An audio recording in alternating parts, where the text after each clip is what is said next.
Good Monday afternoon, everybody. Welcome to the Skull Session Recruiting Podcast, brought to you by BuckeyeHuddle.com. Marc Givler here with Kevin Noon.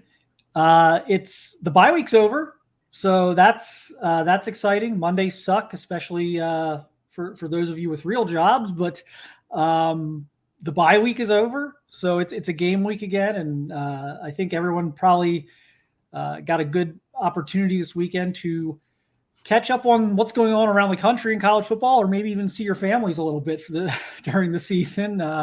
Maybe actually spend some time with your family instead of watching college football all day. I don't know. Results differ, I think, among people. But I think we talked about this last week quite a bit, but I think it's worth revisiting this week after watching some of the games on Saturday, just kind of what other teams are doing out there, how that can affect Ohio State recruiting either positively or negatively. And, one thing, boy, the state of Florida, what a mess. What a mess. Miami's looking pretty good so far, but Florida State, another ugly, ugly loss. They made it competitive there at the end, but they were down 17 points in the second half at home to Memphis, Mike Norvell's former stop. So that was also a little bit of irony there. There are serious issues in Tallahassee, Kevin. Did you watch that game, or just kind of your reaction? Because I think we keep thinking, eventually they're not going to do this, but they keep doing it. Yeah, I watched that game, and I watched one with another Florida team that we'll talk about here in a second, I'm sure. And Florida State is not what it used to be in terms of last year. Everybody going bonkers because they got left out due to the injury to Jordan Travis. It's just, DJU's not the answer, but former Ohio State quarterback commit Brock Glenn seems to be the next man up if they get to that point. And I don't think that they feel that they're in any better position with him, but at this point, everybody who goes in to play Florida State believes that not only can they win, but that they are going to win. And that can become infectious at that point. So, I think that there are a lot of people trying to say that Mike Norvell is on the hot seat. You're just coming off of a 12-0 season. So let's slow our roll a little bit there. But I do think there's cause for concern because say what you will about the ACC, and I'm one of the biggest critics, that the ACC isn't really good in terms of, maybe there's one or two teams at the top, but largely it's just a bunch of Wake Forests out there and NC States who just are not getting anything done. And, I think that neutral site game, I'm not taking Florida State against Wake Forest or NC State, I don't think, because it's just such a mess. And they've got Cal coming up next, that perennial ACC powerhouse of Cal. I'm certainly going to take Cal in the points. I don't know. I haven't looked at the line or anything like that. But, if I do decide to have a little action there, I cannot, in good faith, bet on Florida State other than fading them.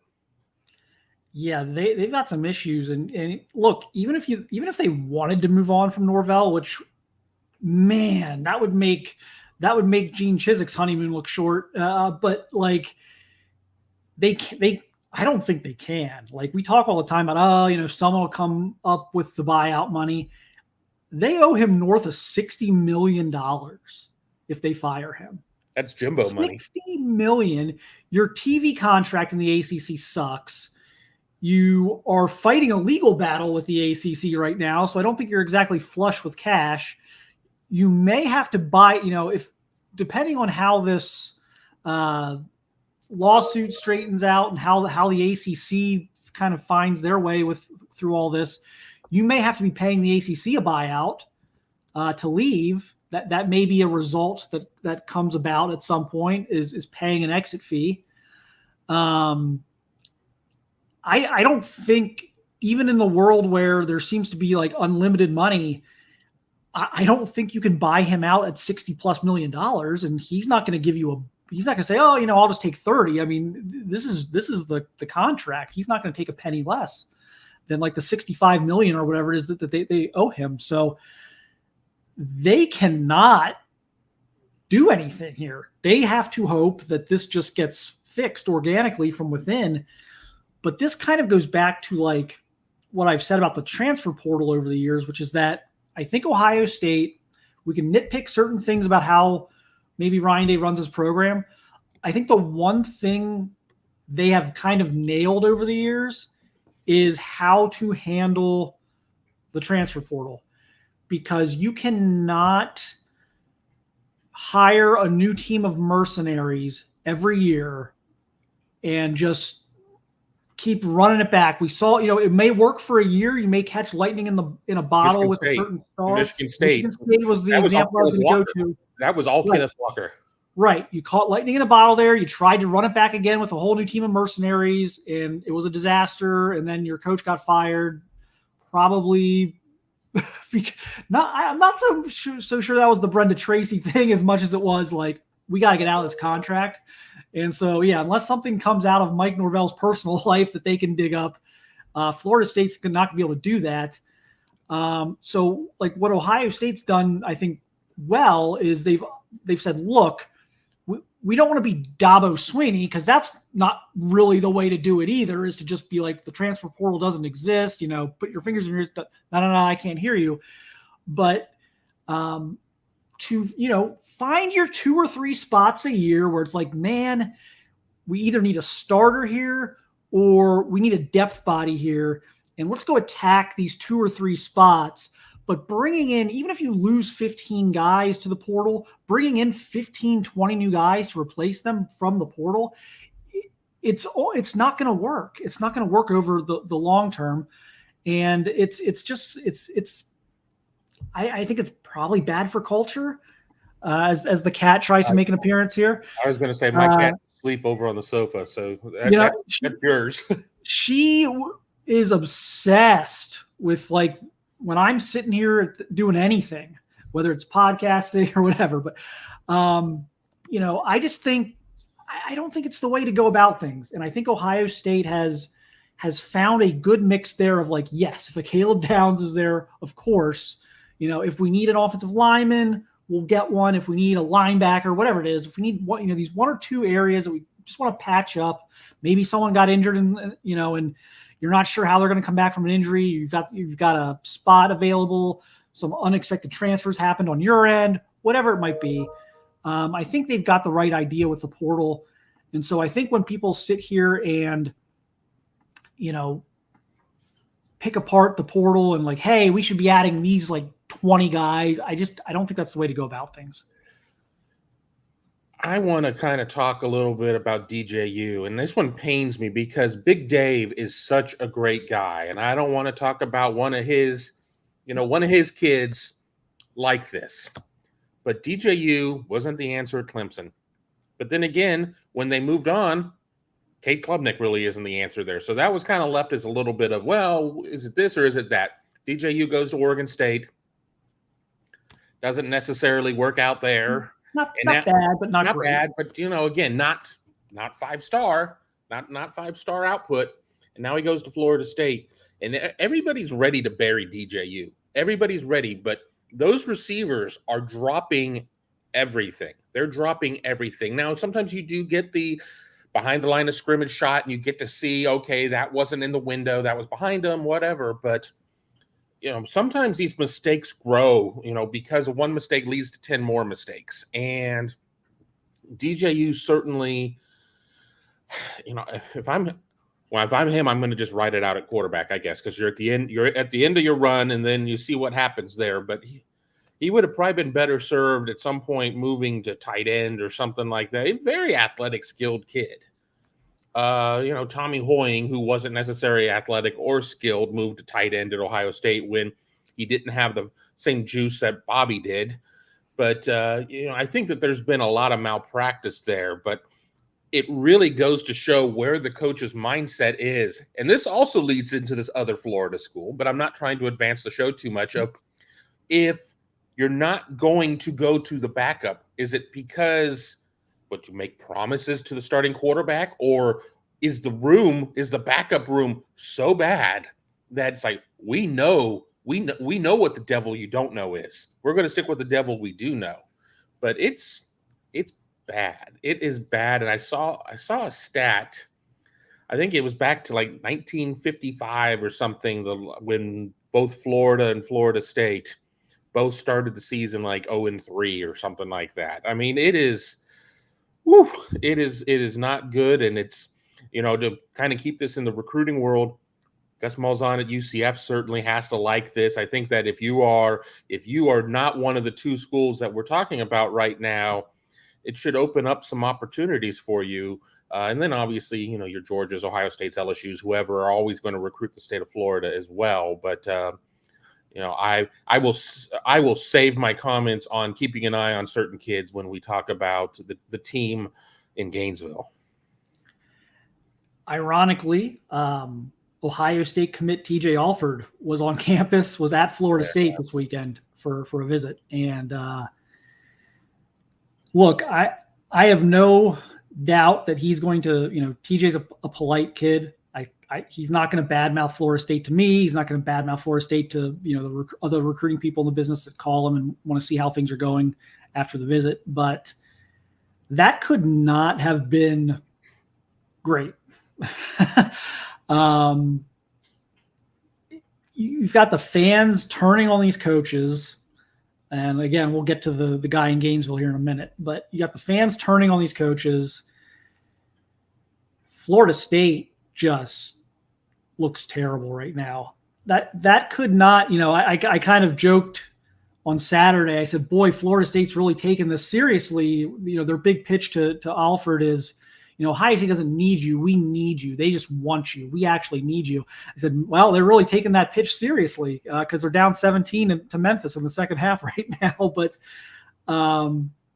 it just – that could not have been a good visit. Like, there's no way that was a comfortable visit. Like, there's just no way. And I continue to be of the belief that this is more of like a Jeremiah Smith situation with TJ, where it's like, as long as James Laurinaitis is in Columbus, and there's no reason to think he wouldn't be. I mean, this is kind of the job he wants.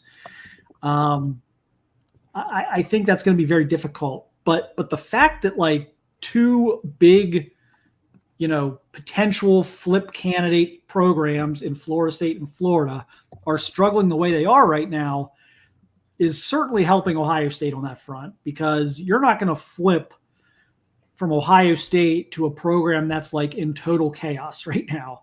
So that's a helpful thing right now for the Buckeyes. Well, we talk about that one game doesn't affect a kid often, but it's a program in disarray, a program where the fans are ready to beat the living crap out of the head coach and the assistant coaches and the players and everything else. That is more so than we just didn't have it today or whatever, but we're going to still go off and go 10-2 on the season. 10-2 is off the table. Yeah. 9-3 is as good as this team could be. I'm going to let you in a little secret. They're not going to go 9-3. Yeah, it could not have been a comfortable vibe in Tallahassee. So let's get to Florida, which is even crazier, I think, right now. So Billy Napier's kind of more interesting. It'll sting. It'll sting a lot, but Florida can get out of the Billy Napier contract.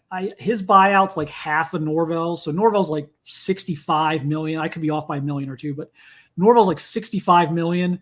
Napier's under 40. Like Napier's like in the mid 30s, I think, to get out of his deal. I think it's like maybe like 32, maybe as low as 32. And I read something that like they owe him half of it within like 30 or 60 days of firing him. So they'd have to fork that up pretty quickly. But you're talking about half of like what Norvell's buyout is. You're also talking about SEC money with the new deal they've got that's kicking in. They're making a lot more money than Florida State.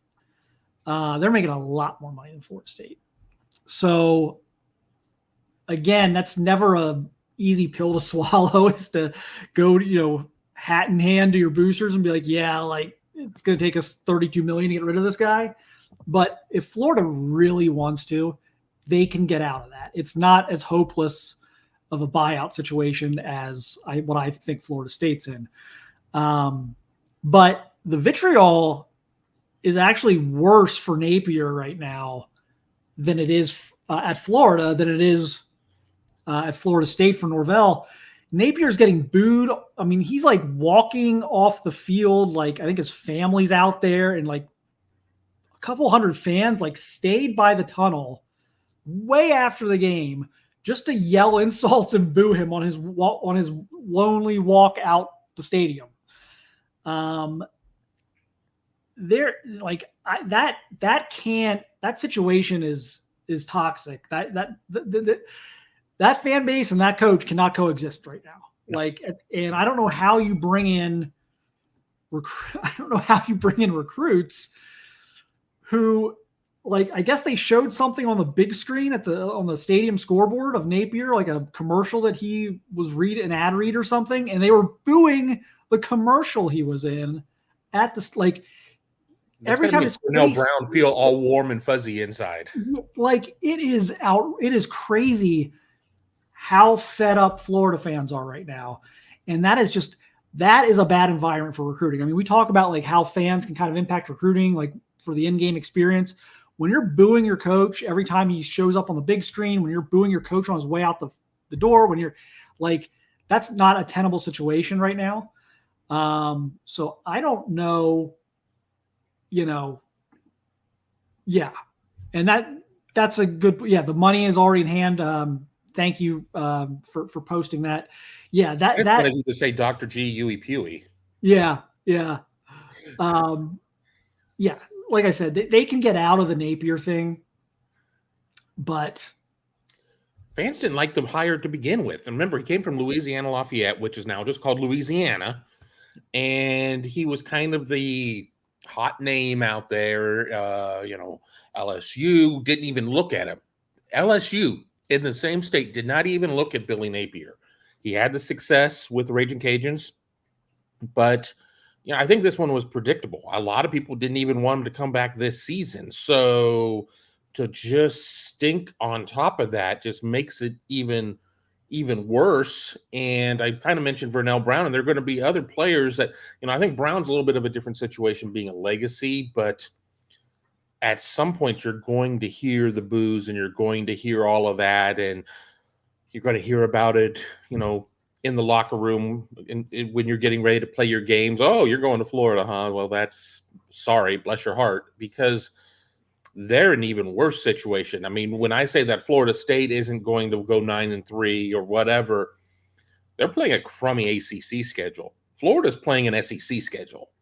So I don't think there's any way he survives this season. He is going to be let go prior to the end of this season. And his insistence on playing Graham Mertz over DJ Lagway is just mind-boggling. That's where they are. I mean, I understand that Lagway had big numbers against a much lesser opponent, but talent sometimes goes from game to game like that. And Graham Mertz, he ain't him. Stop taking Wisconsin quarterbacks in the portal, at least ones who don't do anything, which is everybody not named Russell Wilson, because Alex Hornibrook couldn't get it done. Graham Mertz can't get it done. None of these guys can get it done. Luke Fickell doesn't have a quarterback who can get it done right now. And I'm sure somebody's going to leave out of that. I mean, I guess Van Dyke is out of eligibility after this year, but stop. You're embarrassing yourselves. I've commented about this a lot the last week or two. Like, you've watched so many of these quarterbacks we've watched be average to bad for 3 or 4 years in other programs. I don't understand why these coaches think they're going to go get these kids and they're going to magically fix them. Well, I have a hunch why, and that's because we've seen it one time. We saw it with Bo Nix at Oregon. And I think Bo Nix at Oregon might be the worst thing that's ever happened to the rest of the college football coaching fraternity, because almost every other example of this, we see that these guys just aren't very good, regardless of what their high school ranking was, regardless of what you think how they're being misused or how weren't properly developed, et cetera, et cetera. Regardless of what you may think about that, like the proof has been in the pudding. When you've got 3 years somewhere else and we've seen you play, it's not like they were on the bench somewhere and they weren't getting an opportunity. Like we've seen them play. They weren't very good. And there's just this like thing that, we can fix him. We can fix the problem and we can get the 5-star out of him. And again, this has failed over and over and over again, except we saw it work with Bo Nix. And now it's like, we can do the Bo Nix thing with DJ. We can do the Bo Nix thing with Graham Mertz. It's like, no, you can't. Will Rogers. Rogers at Washington has not been nearly as good as he was at Mississippi State. It's almost like Mike Leach was a pretty good quarterback guy, rest in peace. He has not been able to replicate his success without Leach. And yeah, we're watching that. And there he is running speed option to the short side of the field off the goal line to lose to Washington State. But like, I don't get it. And it's funny. I had someone tell me the other day, it's almost a joke to certain coaches right now. I had some of the coaching circles kind of tell me like, we were talking about this on Saturday as we were watching some of these guys struggle. And they're like, the transfer portal is magical. The transfer portal is magical. It convinces all these coaches that every player that enters the portal automatically becomes 10 times better than they actually are. And it just like mesmerizes these coaches. Like, that kid was ranked number 75 in the country coming out of high school. And, he didn't do anything at Notre Dame or Ohio State, but he must be good. It's like, no, he's not. He just, they miss. You miss. You don't. No one bats 1,000 on evaluations. Like the recruiting sites don't. The coaching staffs don't out of high school. Like for every Cam Ward, you have a Sam Hartman. You have like 10 Sam Hartmans. Right, and but even with Cam, who's played very well, but Cam Ward was good at Washington State with not a lot of talent around him. Like he was good. Like trying to take Graham Mertz and beat Alabama and Georgia with Graham. Like, what are you thinking? What are you doing? These coaches and Quincy Avery said something interesting. The quarterback trainer has worked with a lot of the Ohio State guys over the years. He said something interesting too the other day. They don't trust their own evaluations.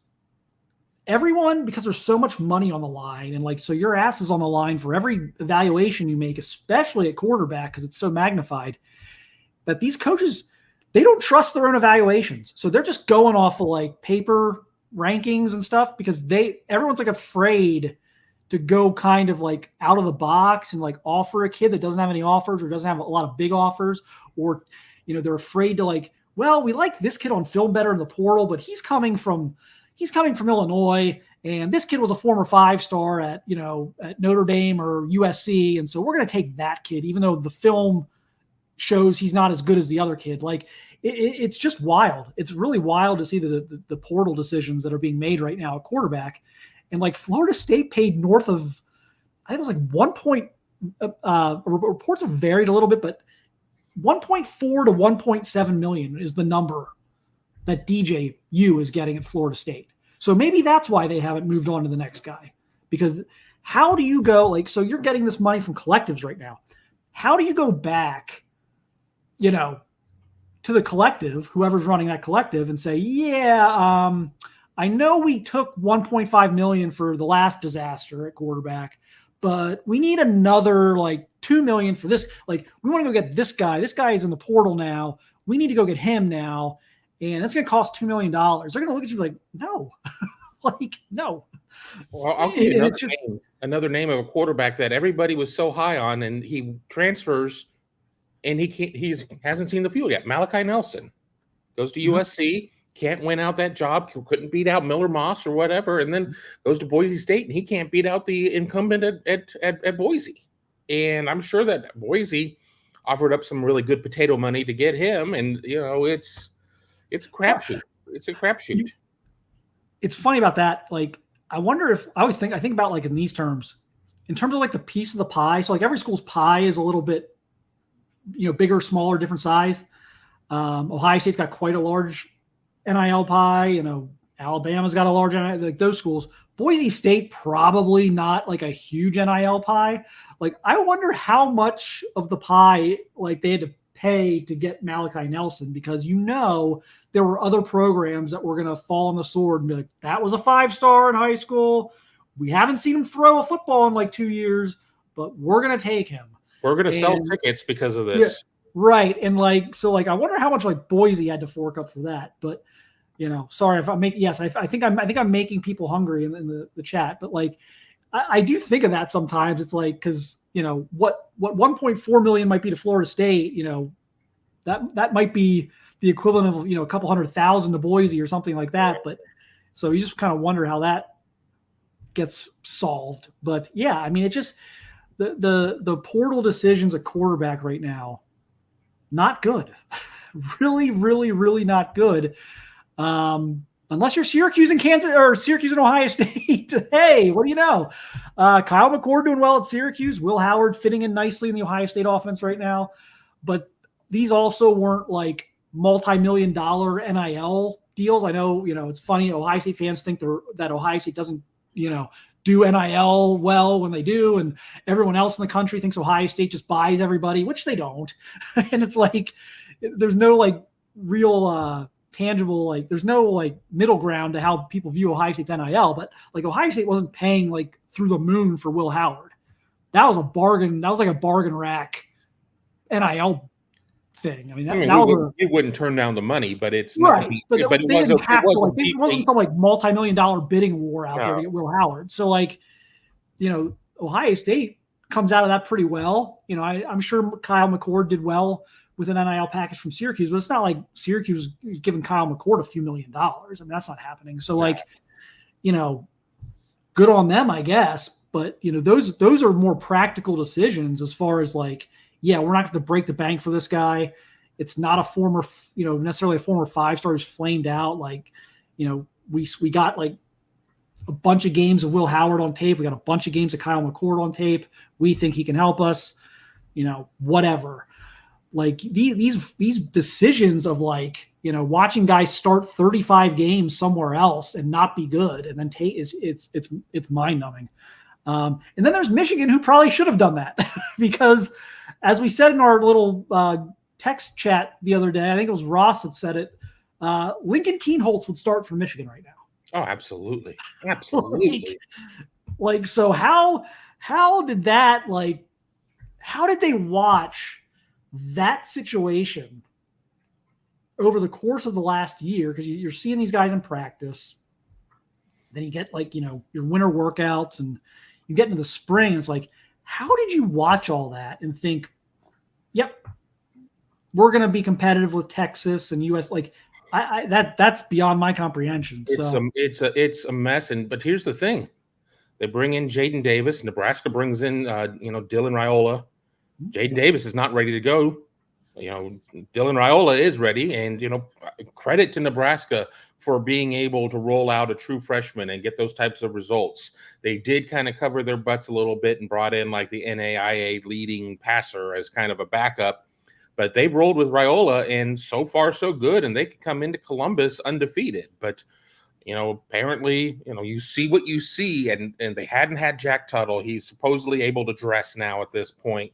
You really were stuck between Davis Warren, Alex Orji. So you have one guy in Orji who can't pass but can run, and then you have a guy in Davis Warren who can't do either. And it's just a bad situation for them. And they're not going to be a lot of tears shed in this chat, and that's fine. That's we know our audience, but it's malpractice. It is malpractice up there to go into that into that type of situation. There are quarterbacks always looking for new homes, and they decided, no, we're fine. We think 2-7 offsuit is good enough. Let's see a flop.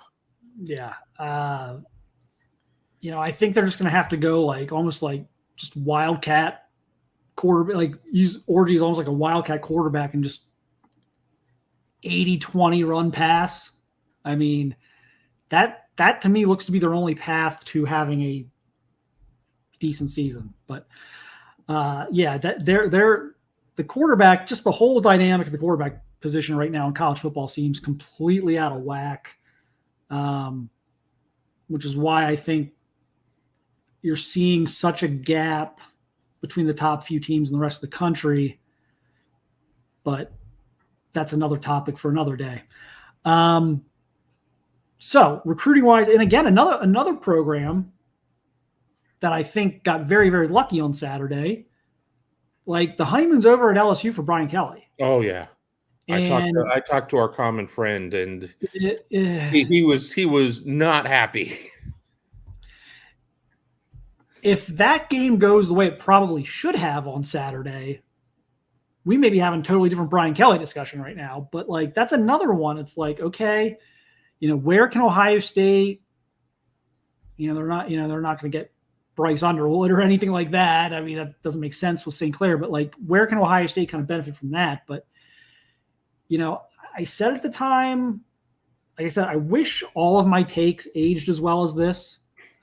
But when Brian Kelly took the LSU job and Notre Dame hired Marcus Freeman, I said that like that very day or that like week or whatever it was, because it was like bang, bang. It was pretty fast. I said, I think both programs just got worse. I didn't think Freeman was ready for the Notre Dame job. And Brian Kelly at LSU just seems like a fish out of water. I mean, that is just the weirdest personality fit I've almost ever seen. Like that is like, I mean, you don't have to hire Foghorn Leghorn who is drinking but like the New York like and sweet tea on his wraparound porch at his plantation to sit there and make a good hire at LSU. But Brian Kelly, the Northeast rude, sarcastic, asshole type going down to the bayou. It just so I honestly thought he was perfect for Notre Dame. 44-6 his last 50 games, like made perfect sense but I guess he just thought he couldn't get, for whatever reason, he couldn't get over the hump there and didn't think he'd be able to, and so he went to LSU. But yeah, and again, I agree with Doug Shepard said Brian Kelly could coach football, but I read that he would rather be on the golf course than recruit. I don't disagree that he's actually a good football coach. I just think the fit at LSU is horrendous. Again, he's 44-6 his last 50 at Notre Dame, which is by far the best run they've had. Best run they've had since Lou Holtz. And so, but again, did he go to LSU because, again, people will say he couldn't get over the hump at Notre Dame and kind of knew he couldn't and kind of needed to, or huge payday from LSU. Was that his like retirement? So you mentioned the golf. Was that just like, hey, Notre Dame's probably not going to match this. Like, this is big money. I'm gonna get this last contract, and just do whatever I want. I don't know, but it's not working. It's not working right now. Yes, the Jahkeem Stewart thing is fascinating to me, and this is why Jahkeem Stewart is kind of a microcosm of why I hated the Brian Kelly move to LSU. There is no common ground between Brian Kelly and Jahkeem Stewart. They might as well be from different parts of the world. That's it. There is no ability there, I don't think, for either one to relate to the other. I really don't. But I think players like that, again, you meet that Northeast rude type of thing, and it's and I'm from 45 minutes west of Philly, so I know Northeast rude. So it doesn't play well down there. It really doesn't. And so as I've said before, I don't think Jahkeem is particularly fond of LSU. Now, does that mean he won't go to LSU? No. We've seen this movie before. We've seen the pressure applied to those kids down in that part of the country to go to LSU. But again, I think geography is the only hurdle that USC and Ohio State face in recruiting Jahkeem Stewart, because I think they have the best relationships with Jahkeem. I think Ohio State's got a shot. I really do. And it's just a weird fit for me with Kelly at LSU. It's just a weird fit. Yeah, in Bestie and Podland, I've heard Stewart really likes he loves LJ, loves Larry Johnson. Larry Johnson loves Jahkeem Stewart to in a way that maybe only like Chase Young and Nick Bosa have been able to appeal to Larry Johnson as a high school recruit. I can promise you that this is not just like Larry Johnson signed a lot of 5-star kids over the years. Jahkeem's in that top tier as far as he sees it in terms of, the best kind of most talented guys he's recruited. So when we went and saw Jahkeem, he's transferred high schools. He's no longer at St. Augustine. Yeah. We walked up and there were some dudes. I mean, there were some dudes on the team. And then there was Jahkeem Stewart, who was a head taller than everybody else. He is extremely impressive. And I hate throwing out the term can't miss. I mean, we just sat there and talked about 5-star quarterbacks. But, I think if you sit there and you have a D lineman and it's like see ball, get ball or whatever, maybe it's a little more forgiving.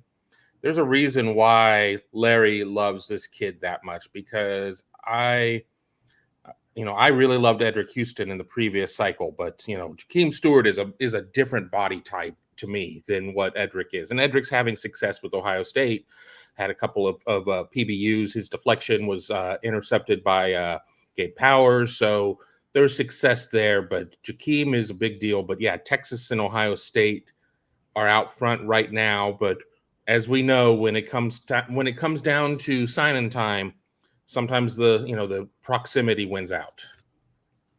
Yeah, I just think that's going to be the thing to watch. It's all fun and games to say you're not worried about geography or you love this guy and aren't, you're willing to go, so far away from home. But then it becomes time to do it, and not everyone can do it. So we'll see. We'll see what, that'll be I wouldn't say they're distant third, but I would say, they're in that top 2 or 3. And I wouldn't necessarily be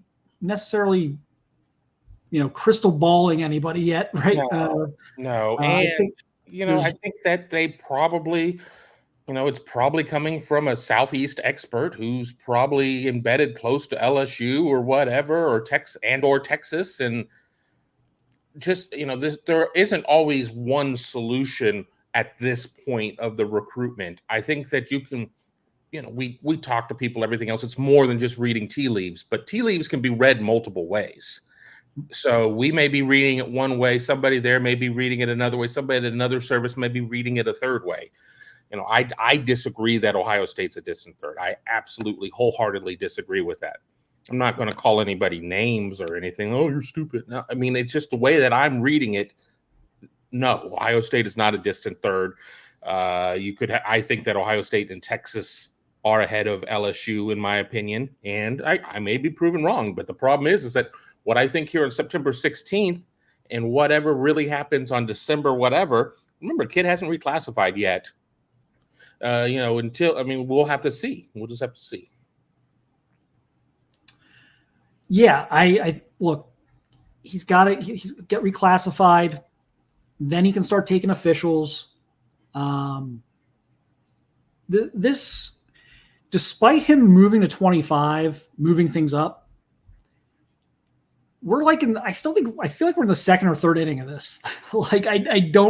It feels like we should be further along if he's going to actually decide in like December, or maybe he waits a little bit longer than that. But it feels like we're only in like the second or third inning here. So let's see where it goes. Super chat, Omar Austin. Enjoy the content as always, gents. Who's the next big-time O-tackle for the 25 cycle we should keep an eye on? See you for lunch soon, Kev. Go Bucks. They just offered a 25 lineman in the last week. Let me go find it. So Go ahead. So obviously right now they're really trying to flip Micah DeBose from Alabama. Again, as I've said in the past, nothing's really changed for me like since last week on that. Like Ohio State thinks they have a shot. I'm not denying that they might have a shot, but I'm not particularly optimistic that they're going to be able to flip him. I think they've got some hurdles there. But they did offer, I am going to try to get this right, Damola Ajidahun, big offensive tackle from Georgia. Duluth, yeah. Yep, from Duluth. So that's a new offer in the past week. Kind of, we're all kind of, this was a kind of out of the left field type of offer. This wasn't like a guy we've been talking about for a while. He is committed to Georgia Tech. It appears, I don't know what Georgia's interest is. I know they've offered him. I don't know if they're continuing to recruit him or not. So I haven't talked with our Georgia guys about that. But obviously that's like kind of the first name that's emerged here as we talk about like the new names and things like that. And again, we may look at that and go, oh, Georgia Tech, that'll be an easy flip. It's like, well, Jahmyr Gibbs wasn't. They lost out on another lineman. Petty, yeah. Went there, Josh Petty. So Georgia Tech's doing some nice things in NIL right now. I don't know where that's coming from. Maybe they got some very, very good engineers that like football. I don't know, but they're doing some good things there, and they're putting together a pretty good recruiting class. And obviously, they've had a pretty good start to the season so far. Beating Florida State was a big thing. So, we'll see. That's kind of the first one to kind of. Yes, Aji. Yes, there it is. The pronunciation. I think I did pretty well there. I think I got it pretty well.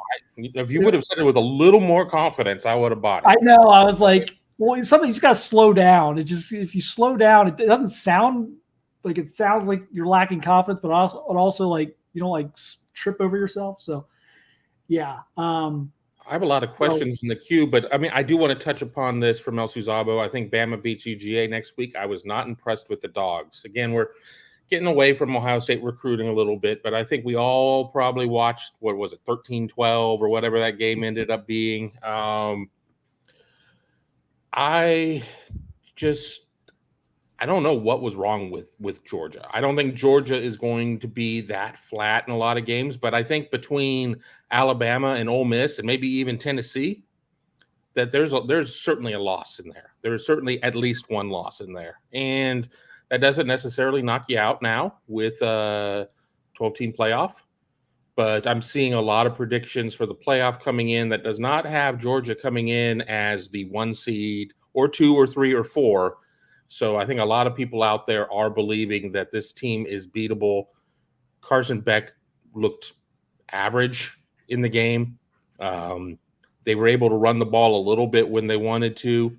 I really do not agree with Stoops' decision to settle for field goals in some of those instances. You are a heavy underdog. You're at home, so you can kind of control the crowd a little bit. I just think somewhere at some point you need to sack up and go for it. Yeah. I just don't know yet about Georgia because they've looked so dominant there, especially in the second half against Clemson. Bye week coming up, and then Alabama. They were sleepwalking a little bit into the bye before Alabama.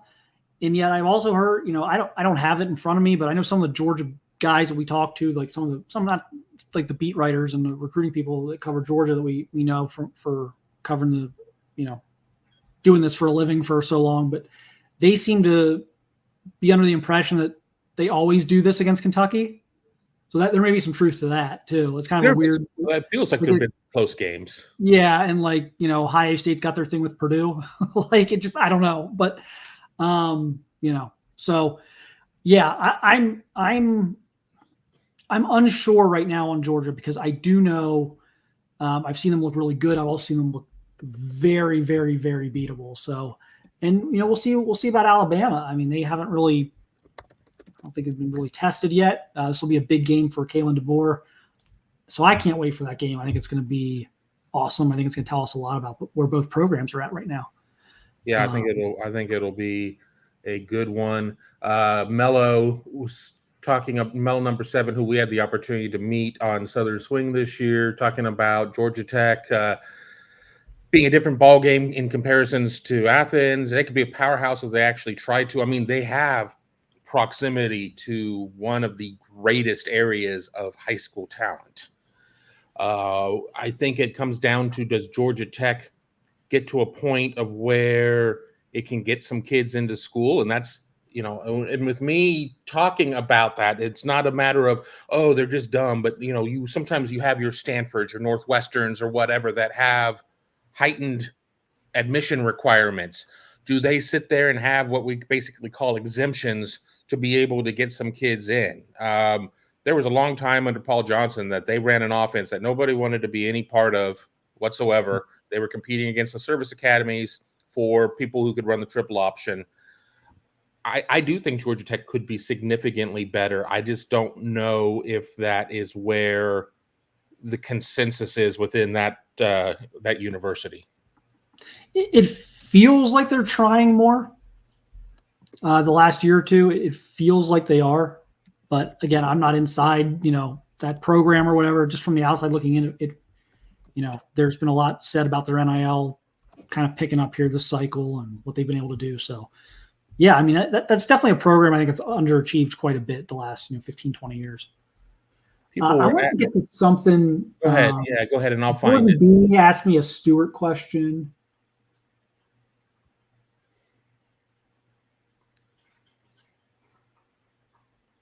Okay. It's back up. It's right above Omar's super chat. Okay. I'll put that up there because that's something we can talk about. Whose question was it? Jordan B.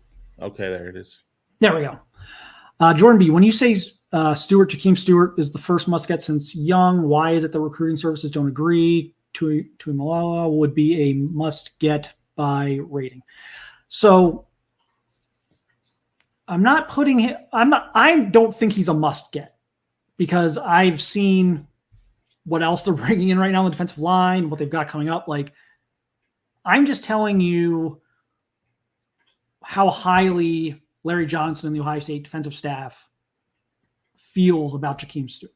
That was where that comment was directed, as far as just their being enamored with his skill set. Yeah, I mean, JT was obviously huge for them. I don't know, where is Stewart among. I think opinions seem to vary on Stewart a little bit. I think I've seen him really, really high. I've seen him not as high with some other services. But yeah, I think his ability to play inside and outside is very unique and do it at a high level. So they're kind of telling him, like, we'll play you up and down the line depending on situation. So he's not like your pure like speed rusher, like a Nick Bosa or a Chase Young. He's a guy that would play inside too. May even be better suited inside. On3 has him 1 overall. ESPN has him 1 overall. Rivals has him 1 overall. This is in 26, mind you, because he has reclassified. 24/7 has him number 12 overall. Not even the top kid in Louisiana. They have him 2. Okay. In Louisiana. So yeah, that gives him a consensus ranking of like 4th. Yeah. So like he's super highly ranked, but yeah, I don't know what they'll do on 25. What they'll do with that. But he's a unique player.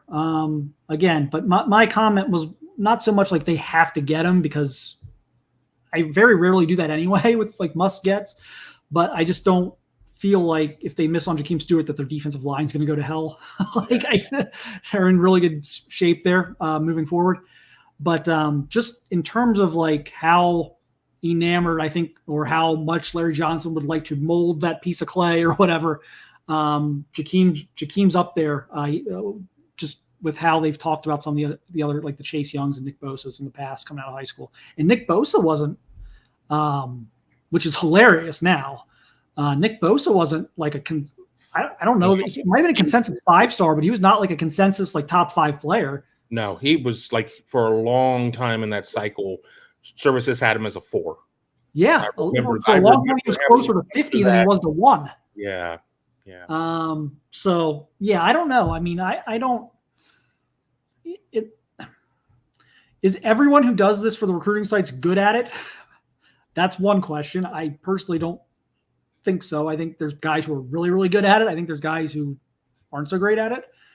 And then you have different, sites. Look, ESPN didn't think Jeremiah Smith was the number 1 player in the country last year, which is, I made a case for him to not be number 1 because what is your definition of number 1? Like, are you trying to pick the best football player, or are you trying to predict who's going to be the number 1 pick in the NFL draft? Because those could be 2 different things. Like, for example, I thought Will Anderson was the best player in the NFL draft a couple of years ago, but he was never going to go number 1. It was going to be a quarterback. So do you have to put like a quarterback or like a left tackle or a defensive lineman? Like, I don't know. Like, so that was like my case. Like, if you don't put Jeremiah Smith 1, the goalposts move all the time. Right. And I think different networks have different, like, I think if you ask like people at one network, they might tell you, oh, we don't care about the NFL draft. This is like for college. But then if you ask people at different networks, they're like, no, our number 1 player is, we're trying to predict a successful number 1 overall player for us would be if he became the number 1 pick in the NFL draft. And so, like, as amazing as Jeremiah is, he's got an uphill battle to be the number 1 pick in the NFL draft as a receiver. So I don't know that, but I will tell you, like, ESPN, and I think Jeremy Birmingham kind of called him out on this the other day. ESPN wasn't convinced Jeremiah was even the best wide receiver in the class, which is where I kind of was like, what are you guys even doing? But, some people go out to games more than others. Our industry sometimes is interesting. Yes. Before we sit there and lose our membership to the secret club of recruiting writers, I will go here. Mellow number 7. Jahkeem is ridiculous. Him and Tyler Atkinson would be insane. I also want to throw Deuce Geralds in that mix too, because I really love Deuce Geralds, and I think Ohio State sits in a much better position with Deuce than Tyler, who has every offer and is going to enjoy every second of the recruiting process, and that's not a bad thing. That's not a bad thing, but that's of the 3 names I mentioned, I would push my chips in 10 out of 10 times on Deuce. Yeah, I think Deuce Geralds is, again, definitely the most likely of those 3. He's another unique talent. There's some film out there, some clips out there of him playing running back. And just like plowing over people. He's a specimen. So that's a guy to get excited about in 26 as well down there in Georgia. Atkinson, to me, feels like a kid who's going to play in the SEC. Now, is that going to be Auburn, Alabama, Georgia? I'm not ready to handicap that one. As Kevin said, I think he's going to have some fun with this, but I think it's going to be a tougher pool. And then again, my stance on Jahkeem is that they've got a shot, but that we're, probably only in like the 2nd or 3rd inning there. You guys should remember. So yes, thank you, Asian Pastorine. You guys should have a membership to Buckeye Huddle, Mark. Well, okay. So are we talking about YouTube members, like channel memberships? Because we haven't done that on the channel, but we do have memberships on the website at buckeyehuddle.com. We have a great community there, message board. We do chats. We do insider information. We do all sorts of other stuff there. So you can do a month there, or you can do an annual, get a little bit of a price break on an annual. So if you're talking about the YouTube side of things, I'm just not sure. We've talked about that internally, offering some type of like very low level, like, $1.99, $2.99 like membership thing. But we're still kicking that around. It wouldn't change. It wouldn't change our content strategy on YouTube. It would more just be a thing. Maybe you guys would get a couple extra perks. An add-on or two. Yeah, some type of add-on to what but like it wouldn't be a thing of like, oh, you have to be a member to watch our YouTube stuff. We don't want to go in that direction. Realistically, we put a lot of stuff out on YouTube that we would probably keep behind the paywall. So it just shows how much we love you all out there. But you can show us love with super chats and with signing up to Buckeye Huddle. Give us a look. If you get on right now for a month, it gets you all the way through the Oregon game. And I guarantee you that you will fall in love with the membership to Buckeye Huddle if you give us a shot. So check us out at buckeyehuddle.com. Mika says, don't do memberships, please. I mean, so let me just kind of re-clarify what we're saying here. It would not be a thing of like you need to have a membership to watch this video or that video. It would more be like if you wanted to do it, you can get like they have like different avatars and different like badges and stuff like that. That's like it doesn't, I mean, I've thought about doing like that. I've thought about maybe doing a walk and talk from the it would not stadium or something, but nothing to cheapen there because we have no intention of changing we're not going to put in any of our YouTube stuff like for members. We have no intention of doing that. It was a thought about like they do offer certain like badges and other little stuff like that. And some people may have no interest in that. Other people may have interest in that. There's only like one. No. It's seen the movie, and you just don't have enough pieces of flair on right now. Right, exactly. So we've talked about that, but yeah, as far as like doing a membership thing where you can't watch our videos unless you remember, we that's not going to be a thing. I've got a bunch of questions in the queue, and we'll, some of them will be quicker than others or whatnot. Yeah, let's get through those because we're almost at an hour. I mean, we obviously will go past an hour, but. Mika, do you think Marcus Freeman sticks?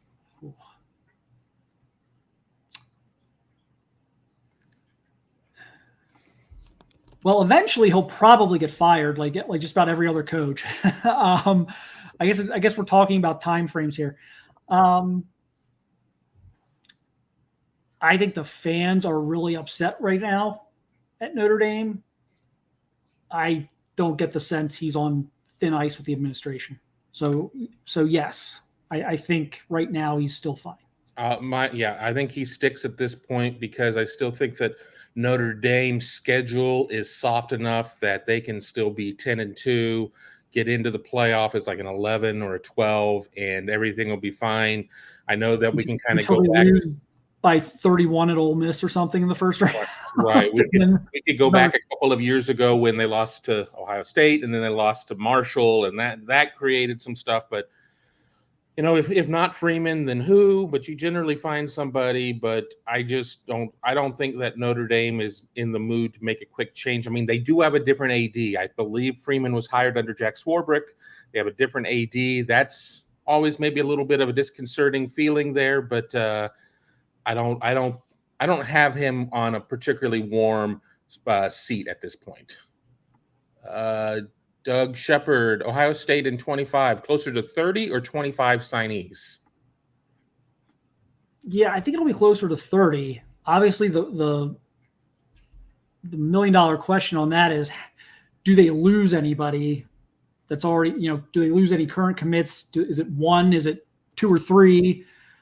Like, that's kind of, I think, the real question as to how, because you're not going to, one thing they're not going to do is, we lost 3 guys. Let's go find 3 3-star or guys we're not sure can play here, guys, to replace them. No, they'll portal hunt and but I tend to think it'll be very close to 30 because they know also like they're going to go to 105 here eventually, and Ohio State's not going to go from 85 to 105 overnight. It's going to be it could be a multi-year process, or it could be a process where, as one college coach told me a couple of weeks ago, they're not convinced that most schools are going to even go to 105. They think most schools will settle in, in the mid 90s, because it's just going to be so hard it's hard enough to keep 85 happy right now. It's going to be so hard to keep 105 happy on your roster. But yeah, I just, short answer is yeah, I think it'll be closer to 30. The best damn pod in the land. The Burger King short with Kevin was probably one of my top favorite things of the off season. As uncomfortable as that was, it was more comfortable than when we almost ran out of gas and took the gas tank down to 8 miles out there, east of Orlando in the swamps or something. But yeah, I did not enjoy the Burger King one bit. I even walked away from the onion rings and told Mark to have at him if he wanted to, because everything tasted the same and it all tasted like something, even though we don't have FCC rules over us. Something I'm not going to say. It was horrible. I don't ever want to do that again. The funniest part about that gas situation, and there's a short of that in there too, is we're down at like whatever it was, 8 miles or whatever, and the place we pull into, the pumps, like it's on, like, it is insane how slow. So I sat there for we had to have sat there for 10 or 15 minutes just to get like half a gallon of gas into the car so that we could drive a little further down the road and get to a different gas station. That was brutal. Mika Hanna, thoughts on O-line new offers? Yeah, I know. We kind of touched upon. Yeah, we kind of hit on that one. Yeah. I mean, it's a good start. I think we'll see. I think we're going to see more trickle out here. Again, this is kind of what we talked about a month ago, which was let's let the first 3 or 4 games of senior film come out and see who kind of is jumping out to Ohio State, and they'll start to offer accordingly. So I think we're going to start seeing that a little bit, as they also make, kind of Micah DeBose is kind of their plan A right now, is trying to flip him from Alabama. Mika Hanna again, do you think we continue 3 linebackers per class? Yeah, I think generally speaking, yes. But yeah, with Ohio State a lot of times having just 2 linebackers on the field, it does kind of, I guess, make you think about how they reallocate scholarships. But again, beating a dead horse, numbers going up from 85, you're going to lose guys to the portal. It's a very physical position. Like, I'm kind of saying this without data, but it just feels like they've had a lot of guys over the years whose careers have been derailed by injury, specifically at the linebacker position, more than maybe any other position. So I think just the nature of the position, wanting to have some flexibility there with guys who can kind of play in different situations. I think, yes, that roughly 3 linebackers per class will be about right. Ben Higgins. Imagine drafting Bryce Young over CJ Stroud. And for anybody who didn't enjoy the NFL weekend, CJ Stroud led the Houston Texans to a win over the Chicago Bears. Bryce Young has just been shown the bench in favor of Andy Dalton. Wow. Look, I've opined on this a million times, and I still feel like if I was number 1 that year, I still think I would have drafted Will Anderson. Like, I just think he's a generational pass rusher, and he's obviously off to a great start. But the notion of taking Bryce Young, who fits the physical profile of exactly 0 great quarterbacks in NFL history, over CJ Stroud, who is like damn near prototype. You can't recognize things based on a test. Watch the Georgia game. It's an unbelievable game he played. I mean, even the Georgia people who just think everyone that isn't a Georgia player sucks were like, this guy's incredible. That was and then didn't Carolina give up a whole bunch of picks to move up to take Bryce Young on top of it? They did that. I mean, the owner forced him on the coaching staff, I think, was also a thing. I think they sent a huge contingent up to Ohio State's pro day.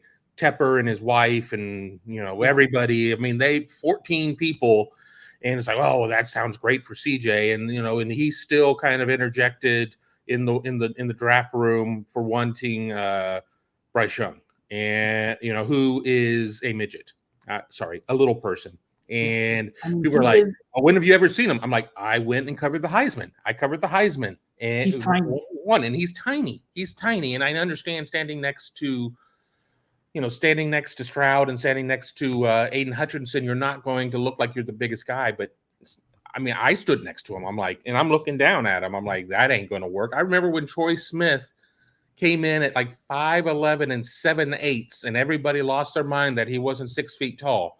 Well, Bryce Young is not 6 feet tall. He's not 5'11". He's not 5'10" and 7/8. He's short.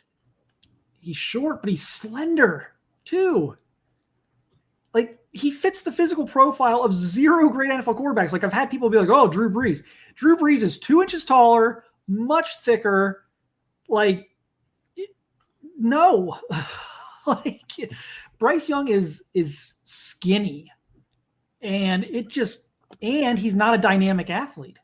If you're that small, you better be electric, and he's not. I mean, he's a solid athlete, but he's not like a special athlete. I was pro Bryce coming out of high school in terms of like I thought he'd be a really good college player, and he was.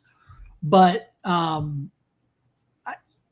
drafting him number 1 overall was insane to me at the time, and it's not looked very good. To be correct, yeah, exactly. Not the Panthers who are going to go and play the journeyman Andy Dalton, who really Red Rifle.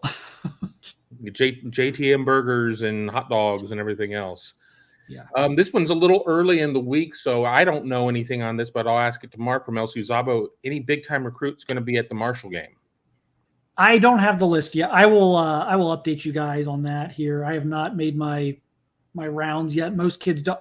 What I suspect is going to happen here is they're going to try and get a lot of the kids in for the Iowa game as far as like out of state. So right now with Marshall, I'm expecting a lot of in-state kids, and those, a lot of the 26 kids, like the Albert Hills of the world, the guys are Jacob Weatherspoons of the world, those types of guys.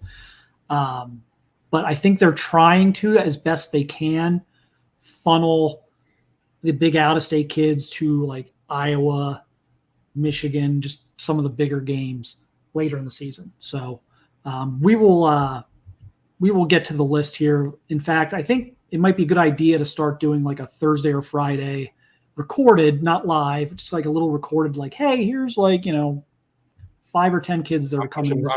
I'm pushing for Thursdays because Fridays can be travel days.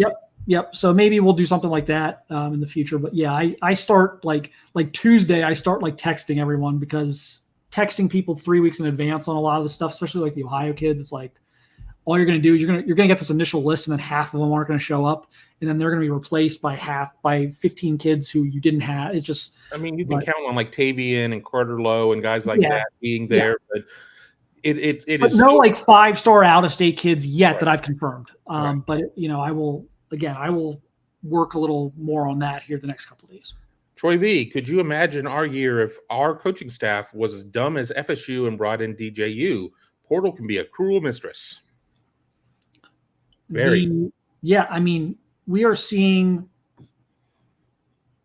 really seeing the pros and cons of the quarterback transfer portal this year. Like the schools that made sensible decisions in the portal, Ohio State didn't, throw half their NIL budget at Will Howard.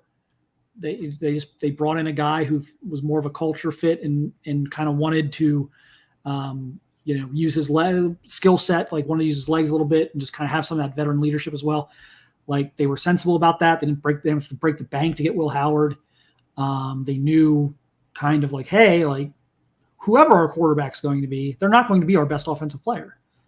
We've got 2 of the best running backs in the country. We've got 3 of the best receivers in the country. Like we just need someone who's going to steer this thing and not drive it off the cliff. Texas, obviously, not to open old wounds, but bringing Quinn Ewers back from the abyss at Ohio State for his little cup of tea at Ohio State made a lot of sense. And then you've got the schools who did things that didn't make sense, like DJU and Graham Mertz and those types of guys who are paying the price right now. Exactly. I mean, it's it seems so easy out there of we're going to be able to do this and we're going to be able to do that, but you just don't know what you're going to get out of the portal. I don't remember the player's name. Transferred from Oklahoma State to Ole Miss to supposedly take the job away from Jackson Dart. Wasn't able to do it. You just don't know what's going to happen. So that's why it's so important, and why Ohio State and your major programs, I think everybody to a certain extent, you have to have people tasked to the portal. And I want to repeat another story. I know I said lightning round and we're here at an hour 10 and I'm telling a story, but I think it's a good story. We were at a high school and we bumped into a group of 5 coach And we were talking to him when we were in like the admission office, because you have to get signed in to go into a school and everything else. And he's like, I know some of the kids that I'm here to talk to, I'm not going to get the first time around, but I might be able to get them the second time around with the portal and everything else. And, you really start to think about it. It's all about having the relationships and keeping up the relationships and everything else. And then when names are out there, you know what the kid's about, some of these things. So you're not just sitting there and popping in a tape and, like a blind resume, and it's like, I don't know. So I felt that was very prophetic to how the portal is handled now. Well, great timing on that story, because I'm not going to mention him by name, but when he's still at this school, it was a Memphis coach, and he's still there. And what did they do on Saturday? So, right. He's obviously they know what they're doing there. So, that I'll never forget that. Just, because usually we run in, call them mid-majors, group of fives, whatever you want to call them. We'll run into them on the road, and it's like, we're there for a totally different player than what they're there for. And so there's usually not like, we can chat and like, yuck it up or whatever a little bit. But as far as like helping them or them helping us, it's like, we're not really talking to the same kids. But with him, it was like that. Like he was like, oh, what do you think of this guy? Or I would ask him, and just like, because he had this list of like, he's like, I'm recruiting like the top, 50, 100 players in the country at this position. And, if the top 20 say no, I'll get back at them when they're in the portal in a year or two. So it's the support staffs, as Kevin mentioned, are really big right now. I know Ohio State does a ton of research on this stuff, a ton of video to go through during portal season. John Moore wondering how the donors are reacting to the scandal at Michigan. Well, we know what the recruiting class looks like, and it ain't great. I think that there probably has to be at least a little bit of a wait and see, but I've certainly seen I follow a Michigan Board of Regent guy who's insane, and I'm not going to name him since I just said he's insane. And hashtag bet, they're all in, but if I'm smart money, I'm probably being very careful on how my donations are being taken care of, and I probably would be more willing to donate to the school than to the collective at this point, because I just don't know, or maybe just hold off until we do finally see the NOA. I mean, I'm not talked to any Michigan donors. I don't know if I know any Michigan donors. In fact, I'm sure I don't know any Michigan donors, but they can't. You wouldn't lower yourself, Kevin. Hey, I'm not opposed to having rich friends. Yeah, my general, just from like the outside, watching some of the Twitter behavior, watching some of the school's behavior, which seems to have the backing of the boosters, or else they wouldn't keep kind of the same tactics they're using. It seems to me like they don't have any shame, but that's just my opinion. I asked Chris about that a while ago. Let's make sure we read the question. I'm sorry. Yeah. The best damn pod in the land. Mark, have you heard anything about Chris Henry reclassifying? I do not think he will, but it keeps circulating. Yeah. So I did ask Chris about this like a while ago, and he said no. I haven't pestered him about it recently, like super, super recently. It's not something that I'm expecting, but I guess you never know. I know he's having a really good time out in California. So Notre just beat beat Gorman a couple weeks ago. Yeah. So, that's not something I'm particularly confident is going to happen, but I'll follow up. There's only so many times I'm going to like, hey, Chris, every week, hey, Chris, you're reclassifying. Yeah. But yeah, I did kind of broach out to him a while back and was told no, but we'll see. Things can change, and that's really not a decision he would have to make for a while. I guess he could make it. He probably has to make it by the summer, because he probably have to do summer school this year, summer school next year. Yeah, he'd have to get into some. Yeah, I mean, he would probably have to make that decision and be like kind of like not really enrolled, but I mean it's hard, and I don't. I don't know how many guys get to, do the early at Mater Dei. I assume that as a powerhouse, they probably have some. So, they certainly would have a plan, but, I don't know. They do let them do this because JT Daniels did it. Okay, yeah. Coming out of there so it shouldn't be like a Jahkeem Stewart situation or a Paris Johnson situation, even with enrolling early. They let JT Daniels was able to reclassify coming out of Mater Dei. So I believe any Mater Dei player can, I think. Asian Posh Doreen, who is a new friend of ours. We thank you for all the support on Twitter, or X, formerly known as Twitter. Your Southern Swing was awesome. Saw your pick with Mello. We did get to go out and have some wings and a couple beers with Mello at one of our favorite places in the Atlanta suburbs. And unfortunately, that night, every beer I ordered, they were out of. I remember that very well. I think it got down to like a fourth or fifth try, and I'm just finally like, whatever. And but it's always great meeting members out on the road. Southern Swing, we wish that we could. I don't need it to be any longer. We went 3 weeks this year. That was too long. But we always lament that we don't have another day or two of off time to be able to do larger meet and greets. But we do value the people who work with us in our schedule, and of course, we never turn down free food or free beer. Those wet lemon pepper wings were life-changing. Like the dry lemon peppers, like the rage right now, like every one, but like they had wet lemon pepper wings, and like I said, that was a game changer. That's like must order now when I go back there. That and the queso. I always get that, but I'd always get like something else with it, and now it's like, nope, I'm getting those wet lemon pepper wings.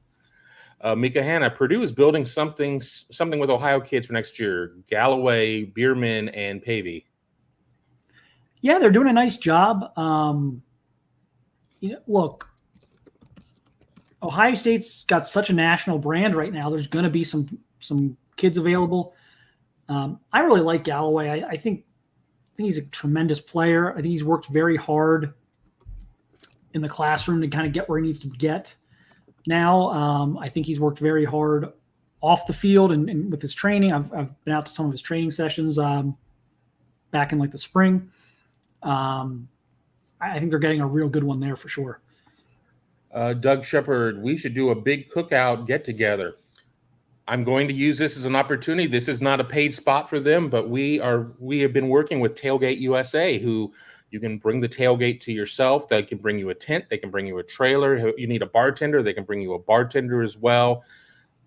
Full service. I think that they're in 16 states at this point. We're trying to maybe ink a longer term deal with Tailgate USA, but that would be great to have some sort of event. We've tried to do some Central Ohio events.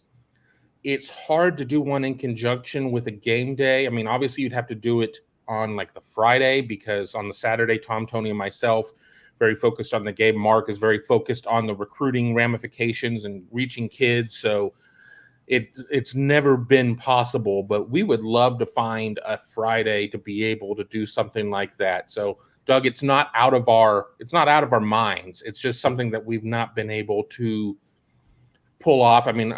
We did a couple years ago do something at one of the local breweries, had pretty good turnout, but I want to have a rager. I want to have a kegger or something like that. Let's go and have a kegger on Indianola somewhere in some fraternity house's front yard.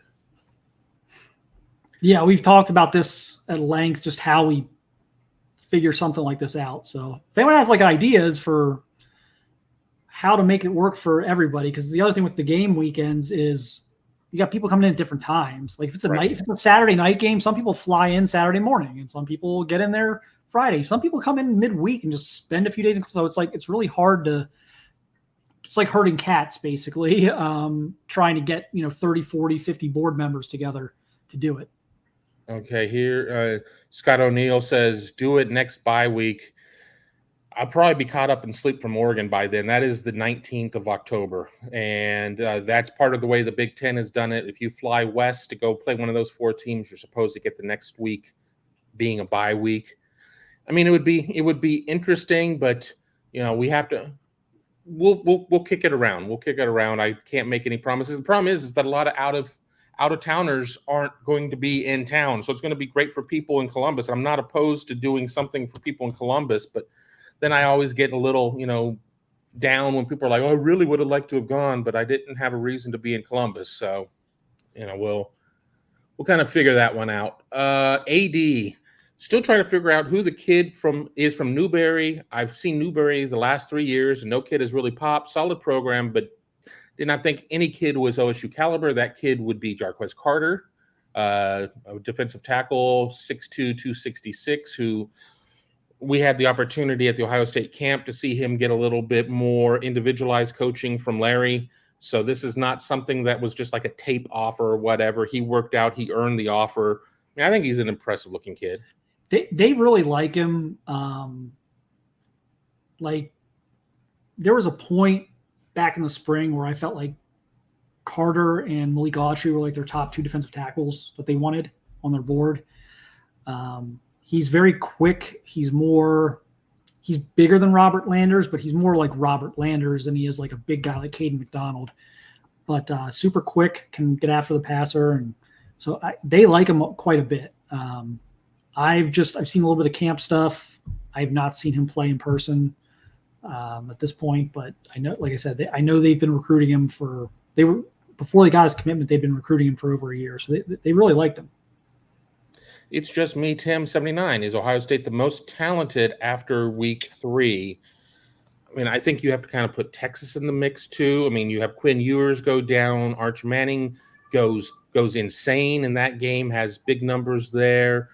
I still think Georgia is very talented. I just don't know if they are connected at this point. I think that there is a cut of teams in the SEC, and maybe I'm looking at the Big Ten. I'm trying to figure out who's number 2 in the Big Ten. Oregon seemed to kind of figure it out at the end of the Civil War against Oregon State. Obviously USC is playing very well. I'm going to reserve judgment on the Trojans until after this week when they travel to take on the team up north.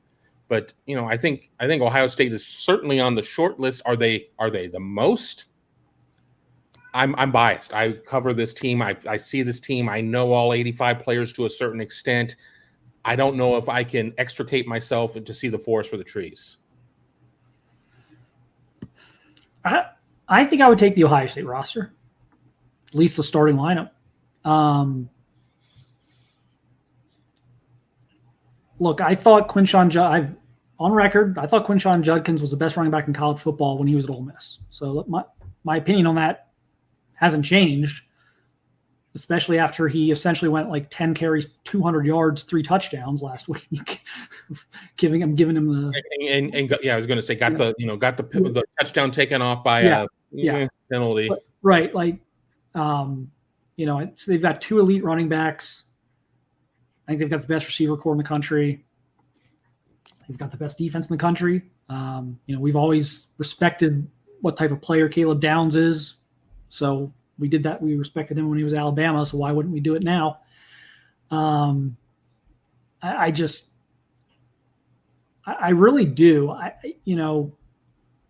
There's positions, of course, that I think you would take, maybe a guy from Texas or a guy from Georgia, certainly over what Ohio State's got. But,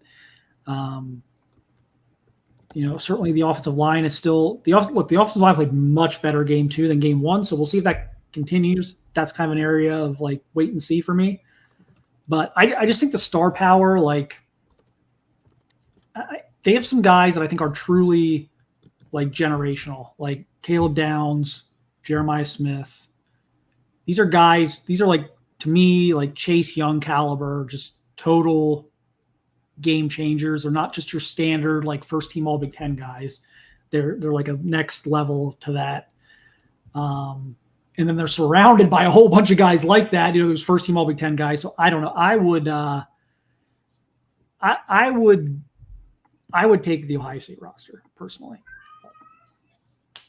Cat's complaining that I'm not sitting on the sofa right now. Scott O'Neill, never heard about Henry's wide receiver buddy who visited earlier. Anything there for OSU to be encouraged about? So I got a little bit burned by the Jordan Davison thing, which kind of had several twists and turns that I don't know that anybody could have predicted, including Tony Alford going to Michigan. But I'm kind of in the see it to believe it phase right now with Ohio State getting a modern day kid. There just have been so many close calls, and by the way, I'm assuming you're talking about Caden Dixon Wyatt is the player. I guess I should have clarified that. They've had him on campus. I know Chris is really kind of spreading the gospel of Ohio State football at Mater Day. So I think they're going to be on the short list again for another Mater Day kid. But I'm almost to the point of like, I have to actually see a kid from Mater Day commit to Ohio Henry State. Doesn't count. Yeah. Right. He doesn't count. He may go there for a couple years, but he doesn't count. Right. Texas, I think, has a lot of capital there right now. We'll see. But yeah, I mean, they're going to be on the short list again, so we'll see if they can overcome this time. It's been 4 or 5 close calls, I think, over the last few years. Nobody landed since Nikki Sualua. This may be our last question unless we get a super chat or something that catches us before we jump off the air. Scott O'Neill and I can answer this one, and Mark can chime in. Does OSU submit any type of evaluation on the refs after each game?